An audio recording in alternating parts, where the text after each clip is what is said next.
dimanufaktur konsensus bahwa Jokowi adalah orang yang sederhana. Saya buka sedikit rahasia lagi karena menjelang pergantian kekuasaan kita belajar juga dari cerita-cerita yang akhirnya terkumpul.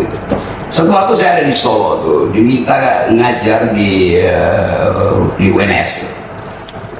Pada waktu itu saya kalau nggak salah dengan Ari yang sekarang wakil Ari Dupayana. bukan Ari, oke. Ya itu Ari yang kurang bermutu.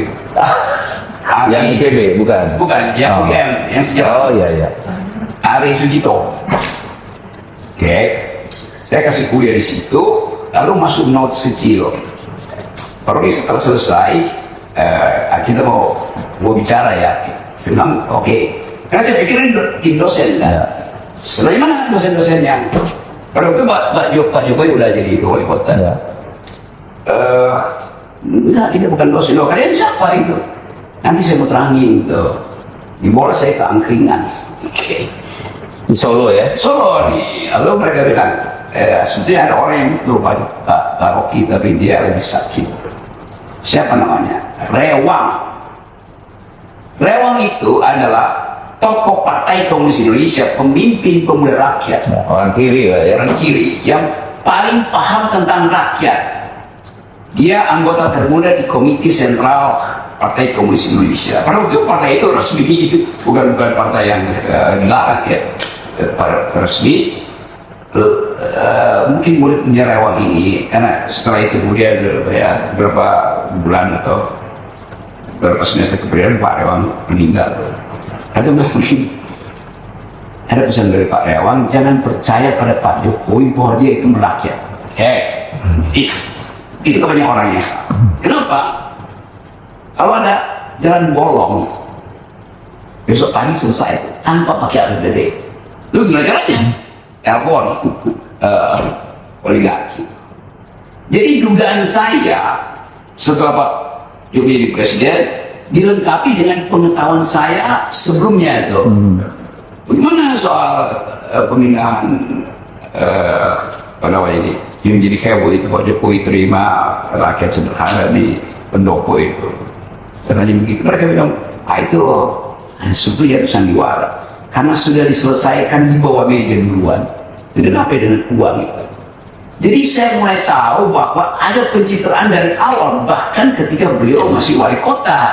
Nah ini mungkin ada orang lain yang nggak punya pengetahuan ini, tapi saya mengalami itu, saya hubungkan dengan beberapa peristiwa, lalu saya anggap bahwa oke, berarti ada mental di dalam diri Pak Jokowi, ambisi yang di backup oleh pencitraan, bukan oleh kapasitas. Tapi itu sudah terjadi, saya oke, itu sudah terjadi itu. Dan suatu waktu setelah Pak Jokowi sudah masuk, teman-teman saya yang LSM ini kita berkumpul saya diundang untuk kasih komentar di rumahnya Pak Arifin Panigoro, itu jalan apa namanya itu biasa kita pakai di Senopati. Iya, depan Senopati. Itu ada RTN ini. Semuanya teman-teman saya bilang, oke, saya setuju kalian masuk ke dalam, jadi KSP di situ, di dalam tim kecil Pak Jokowi. Tetapi kita bikin perjanjian ya, saya nggak akan masuk, tapi saya akan backup kalian dengan konsep. Tapi bikin perjanjian, kalian di dalam lapor kepada kami yang di luar. Etikanya begitu tuh. Lama-lama mereka goingnya, bahkan jadi suaka di situ. Banyak teman-teman kita juga di situ. Banyak teman kita. Jadi saya menganggap, kalian nggak jujur dong. Saya justru membantu supaya ada pembagian kerja. Pada itu saya bilang, kalian tatap mata jenderal-jenderal di situ, tundukkan secara mental. Apalagi kalau kamu kepala staf itu, kamu itu orang nomor 2 di Republik. Anda bisa nipu, ada bilang mana Panglima Abri, mana Polri, saya mau bicara tuh. Nggak bakal Kapolri itu menolak atau dicek ke Pak Presiden, kan nggak mungkin.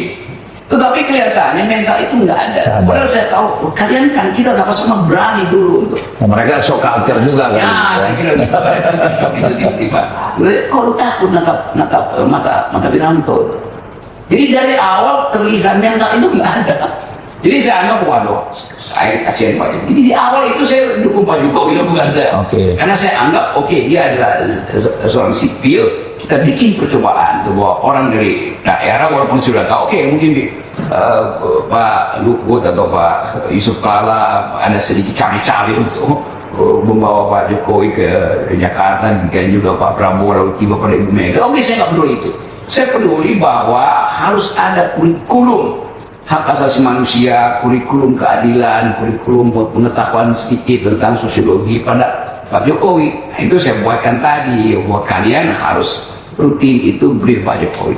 Nah, jadi kelihatannya itu juga mengalami problem yang sama, yaitu tunduk pada pluralisme. Dan kalau kita lihat semua anggota tim yang dulu bersama-sama Pak Jokowi di awal tuh hampir semua tidak ada lagi yang tersisa tinggal ya.